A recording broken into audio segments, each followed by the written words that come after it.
Hey, I'm Scott Pierce with Remax East Coast Elite Realty. Today I'm standing out here in a pile of wool at a very historic landmark just outside the village of Harvey in a place called York Mills. This is the Briggs and Little woolen mill, and this is a 167-year-old business. And today we're proud to showcase a little bit of what this has to offer. And we're going to go inside and talk with Leah Little, who's going to give us a guided tour. We're now inside of the Briggs and Little woolen mill and graciously sitting here with Leah Little. Thank you for sitting down with me this afternoon. Just tell us a little bit about you and who you are and what this is. So, brief history on the woolen mill. Built in 1857. It's actually, we've been on the same parcel of land since then. In 1916, Mike's great-grandfather, Howard, actually bought shares and was partner. So two of our three boys that are here are actually fifth-generation Littles. Wow. So Mike is fourth, and John and CJ are fifth. So it has a huge history for our family, but also for the community. They provided jobs. They provided warm wares. Back in the day, they created beautiful yarns as we do today, and the ladies and the men both knit hats, sweaters, mittens, socks. I'm sure there were probably even long johns. It was a necessity back then. Now it's still a necessity for some, but it's also it's not a fad because we've been around for so long, but we're kind of a niche now. We're a very natural product. It's raw wool. There's nothing added to it. Minimal processing. So it creates the yarns that you see here. And if you knit with them, when you're done, your lap is going to have little specks of straw and chaff and stuff like that. That it's good. It's not a bad thing to have that. Absolutely. We really love our staff. We love our product, and we love the fact that it has so much history. So speaking of staff, how many do you typically have employed? There's 24 in total, but that includes Mike and I. And sometimes I say we don't count, but I'm sure others would say that we do. So 22 that we have 18 in the mill, and then the rest are in the office and shipping. We run typically from September, October until April, May, and that is our manufacturing season. So the mill actually shuts down. The maintenance and Mike do some work on the machinery, tear it apart, put it back together, make everything work properly.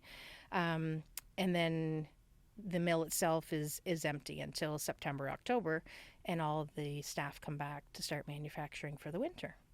So we're a full-time operation, but the staff get the summer off that work in the mill. Nice. Yeah. Nice. So you had mentioned briefly on the tour you gave me earlier about there was a fire that devastated the area, the community, the business. Yeah. Tell us about that. How long ago was that? So in 1994, on Halloween night, November 1st, early hours of the morning, the mill literally burnt to the ground. So that would have been the fourth time that the mill burnt. Yeah. Wow. Since it was built in 1857. So yeah, that destroyed everything. And at that time it was John Little, my father-in-law, and John Thompson who were partners, and they had to make the decision whether or not to shut down the company totally or rebuild again, and thankfully they rebuilt. Yeah, that was a hard time because it took years to get everything organized, and they had companies and customers that wrote in. They had to get letters to support their decision to rebuild so that they could get financing. It was a really heartfelt time back then. Absolutely. I do remember. I do remember that. I'm well old enough to remember back back then for sure. Yeah. Another thing, I know there's just going to be too many questions here and not enough time, but you had mentioned also earlier about the pond next door and how that ties in with the history of Right. the business. Yep.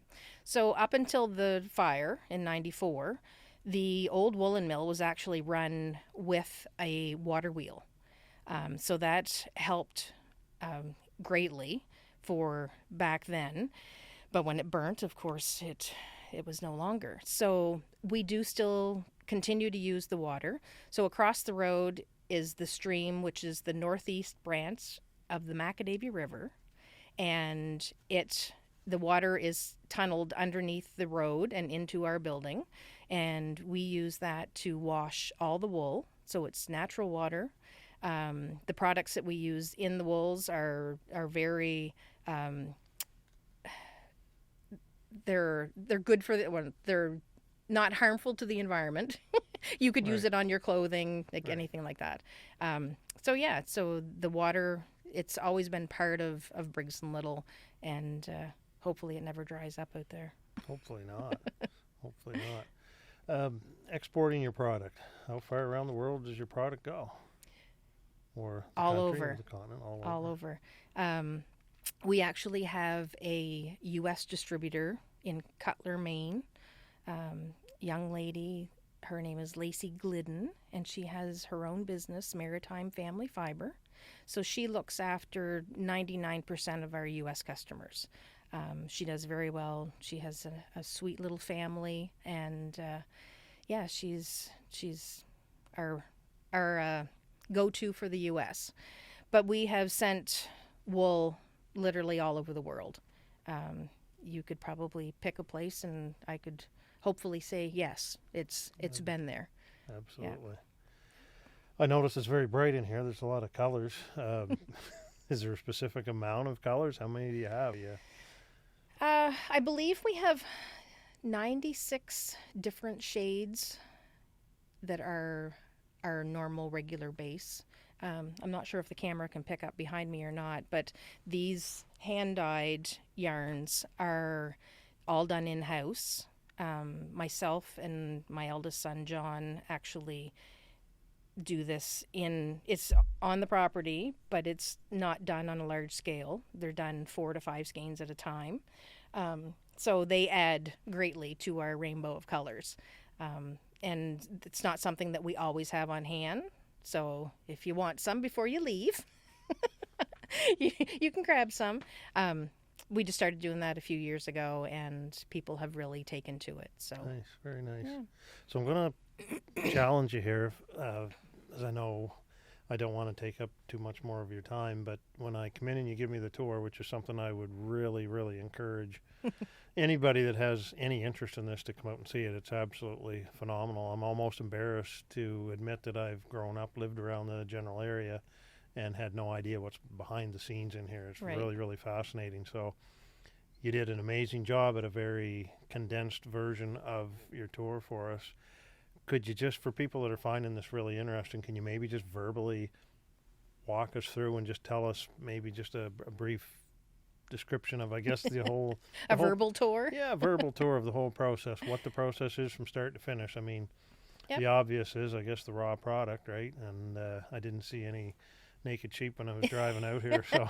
We don't have any sheep on the premises because it would take 250 sheep being sheared per day in order to keep manufacturing each day. So no sheep here. Wow. But so we typically purchase 4 to 5 tractor trailer loads of wool per year. So that's 40,000 pounds per trailer load, and it comes from Carleton Place, Ontario.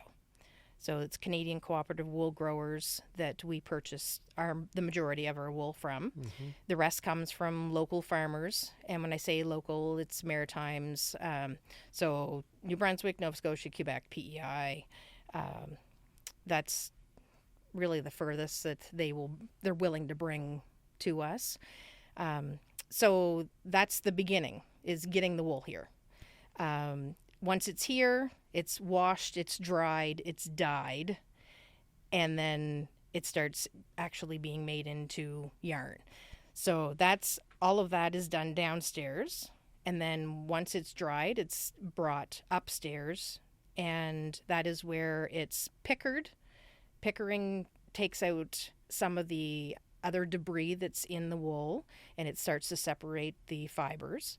It goes from the picker, then it goes to our carding machine, which starts to align the fibers in order to start to make yarn.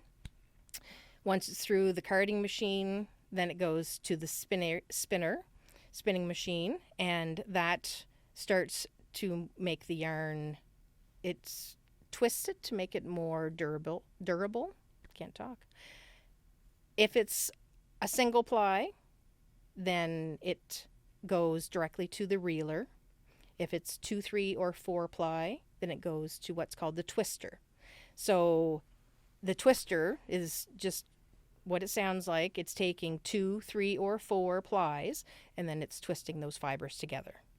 So that gives it even more durability. And as you add plies to your yarn, of course, it makes it thicker.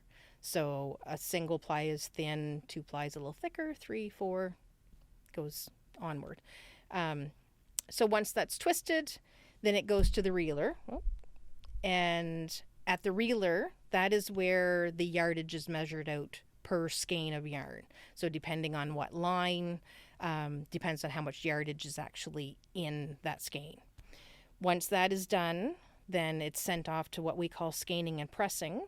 And we have 3 lovely ladies there that turn a round skein into what we call a butterfly skein. So when you come into the shop and you pick out a skein of yarn, that's a butterfly skein. Those 3 ladies, they make the butterfly skein, they compress them into bundles of 20, which is 5 pounds, and then they put every single label on by hand. So the yarn is very, it's touched by everyone, whether it's the raw wool or the dyed wool or the carded wool. There's 18 people that have handled basically every skein of yarn that goes out of this place. And then we've got shipping and the ladies that work in the office. So that's a quick and dirty tour. So Very interesting. But yeah, you mentioned tours. So probably mid to end of January of 2025, we are going to start offering tours again. There are some stipulations. We're only doing them 2 days a week, and they have to be scheduled. So that will come into play. But I agree with you. Anyone that lives in Harvey and has not been here, shame on you. Absolutely. I'll take blame for that one. Absolutely. Very incredible.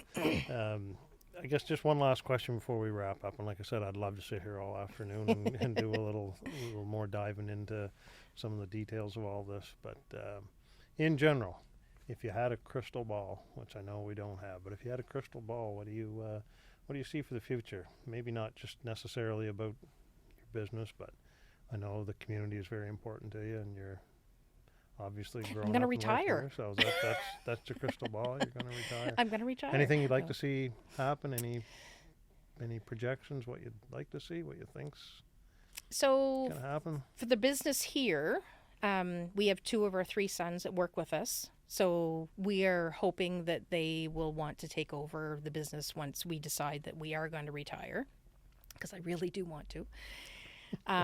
You're too young for that. No. And for this area, I foresee that we're going to grow, and more of the younger generation is moving in, thanks to you too, selling houses and stuff. I think Harvey is a wonderful place. We've got good schools, we've got good residents. I really don't. If I had to nitpick, yes, I can find some things that I don't like, as would anyone, but we won't talk about them. We won't talk about them. I've been here. I went to college in St. Andrews and met Mike in 1991. I haven't left.